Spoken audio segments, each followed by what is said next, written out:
when they leave, I can then manage that property. And I kind of quickly realized if I could have like 10 vacation rentals to manage, that's a nice little supplementary income to your regular income of buying and selling properties. Right. And plus you're a little bit of a hometown hero with these people, because I think probably Party Realtor was not getting back to them, what you had already said. Yep.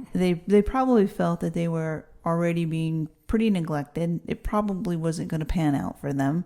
I'm sure that they were a little bit panicky that they weren't going to be able to get a piece of property to stay at.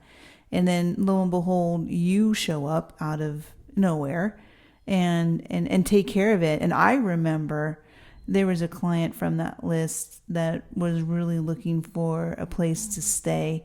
I want to say it was over the Thanksgiving holiday. Yes. And I think maybe they contacted us or we got in contact with them, which is days before Thanksgiving. And you had found them a place to stay, which was amazing. I mean, that was quite a feat. That was a lot of work. Yeah. New York, Frank from New York. And he didn't quite pan out as the client I thought he would turn out to be. Mm-hmm. But we did end up getting him a place. Like, he gave us 2 days notice, found him a pretty bitchin' place, suited everything they needed. They brought dogs too. So it was like, oh my God, dude.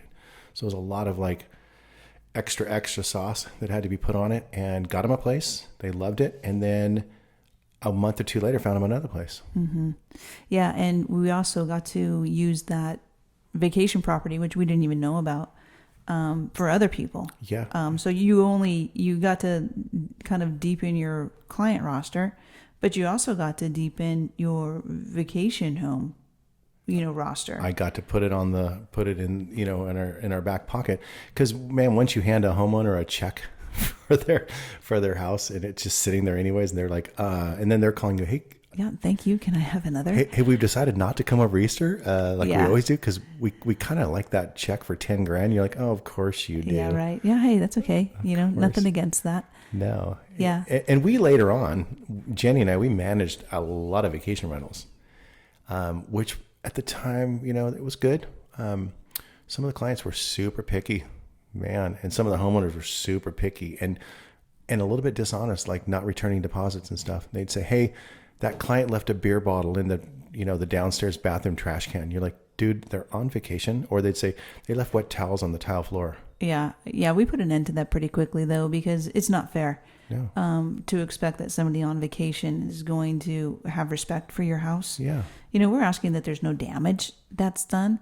But like you get to the point where you go, oh my God, they used the downstairs shower. Yeah. Can you believe? You're like, yeah. No, sorry. You're the one who rented your house out. I'm sorry, but I'm not wiping my feet at the condo in Maui. That's right. And I'm not picking up my wet beach towel. I'm not. That's on you. I'm not emptying the trash in the bathroom. No. Yeah, right. I'm definitely not. I'm on vacation.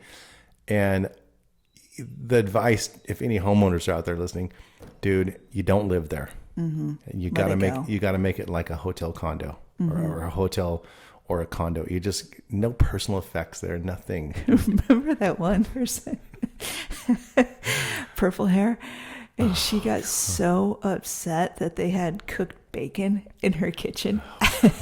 She was vegan, so I do understand, but she had the smell of bacon in her house. Okay, that house brings back really bad memories, because remember that couple that came there, and the guy was terribly handsome, and he was 6'4", and she, like a month or two later, she emailed us like, I'm still upset that in your listing it said king size bed, and my boyfriend's 6'4", and he didn't get any sleep. And I think I popped off with what did I probably say to her? You insinuated that they must not have had a very good sexual experience in that bed. Yeah. And that she was truly upset about that and was looking for something to blame instead of probably her own poor performance. So she blamed the fact that it was a queen size bed instead of a king size bed. But what's really funny about that story is, okay, so we get that we're thinking that that's probably what she's upset about.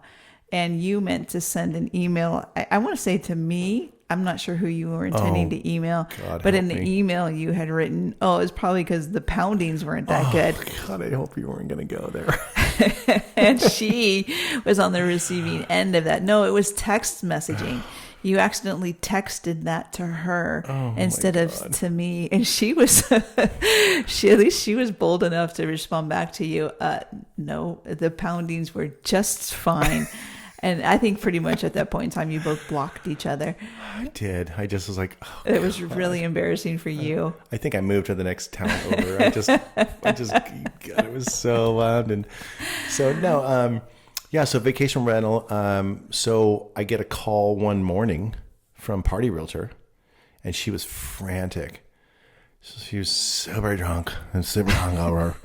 And she's like, I go, are you okay? She's like, I went to the best party last night. I just so much blow and so much Grey Goose. I'm still snorting blow and drinking Grey Goose. And I'm like, oh God, gross. Who are you?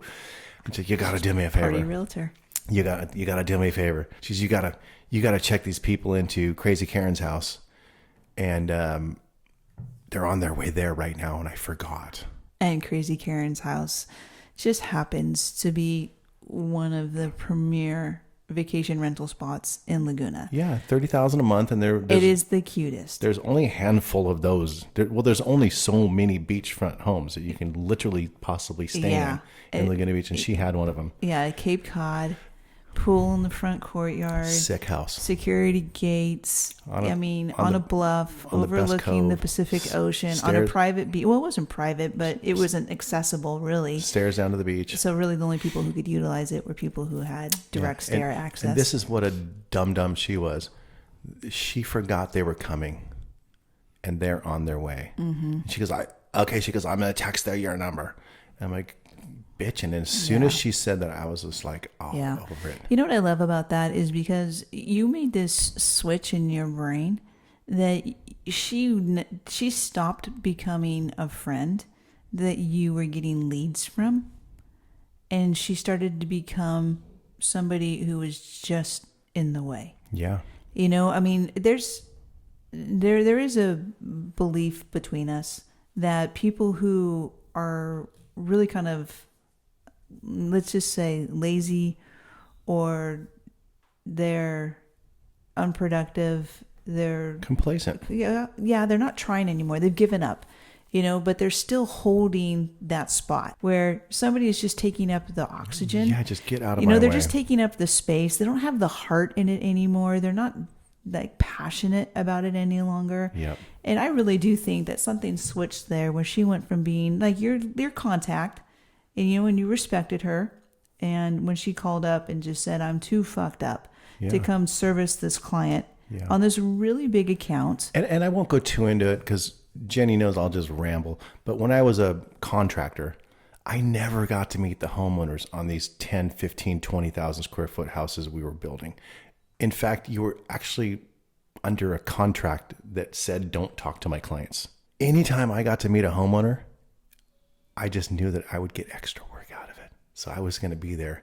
After the house was done, they were going to call me back for months and months and months of extras. And extras aren't cheap, people. Mm-hmm. As soon as she said, you got to go check in the big family coming from LA, I was like, oh, rad. I actually get to meet these people.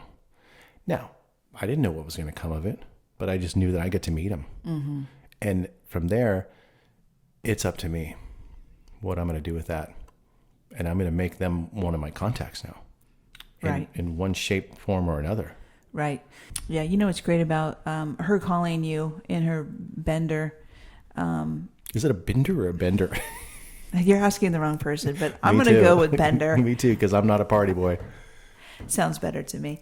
But, you know, she was kind of like, you know, recuperating or knee deep in her bender. And she called you and said she needed this, you know, client to be met and basically given access, you know, to the property. Man, what a bad day for her not to come to work. What a bad day. Because I didn't get to meet Mr. Big that day. I got to meet Mrs. Big. Mm-hmm. Which ended up being, you know, equally significant. Yeah. And what's really cool about that too, I don't know how, but she actually gave us that house to manage. Well, I think later down the road, she had gotten so deep into her party scene. Like, like one bender turned into two, and next thing you know, you wake up a week later. I mean, I really feel like, that's maybe she had probably into what happened rehab to her. and Something. But she turned us on to Crazy Karen. And Crazy you Karen, actually ended up getting that entire piece of property as your sole, the exclusive for vacation rental. and we booked that thing over and over and over. But she was Crazy Karen. She was a handful. Yeah. Because she was a party girl too. Mm-hmm. Oh yeah, I remember that. They were both party girls. Yeah, they partied together. The woman that's how they knew each other. Yeah, the woman who owned the vacation house and party realtor were friends. They were party friends. Yeah, and actually this is making a lot of sense now. So the woman who owned the vacation home, she tolerated, maybe even enabled party realtor to conduct business in that way. Yeah. That she was okay with that standard of performance, probably as long as she just got the place rented. Yeah. And so they kind of took that vacation property as a transaction where they just basically were just looking for a booking. And once the booking paid, they could care less what the experience was. And I really feel like Party Realtor thought that you were going to be along the same lines. I didn't think that she thought you were going to outshine her. Yeah. That you didn't work at that standard. And I mean, I think that's really maybe where the opportunity comes from is, okay, so there's this opportunity of, here's some leads. You get the chance to practice some real estate skills. Practice real estate, which is what I needed. You got to make some calls. You had to practice your scripts. You had to find some properties. So that meant you had to search MLS and other internet search engines. You had to be able to make appointments to get, a showing to preview the piece of property. You had to interact with the agent on the other side.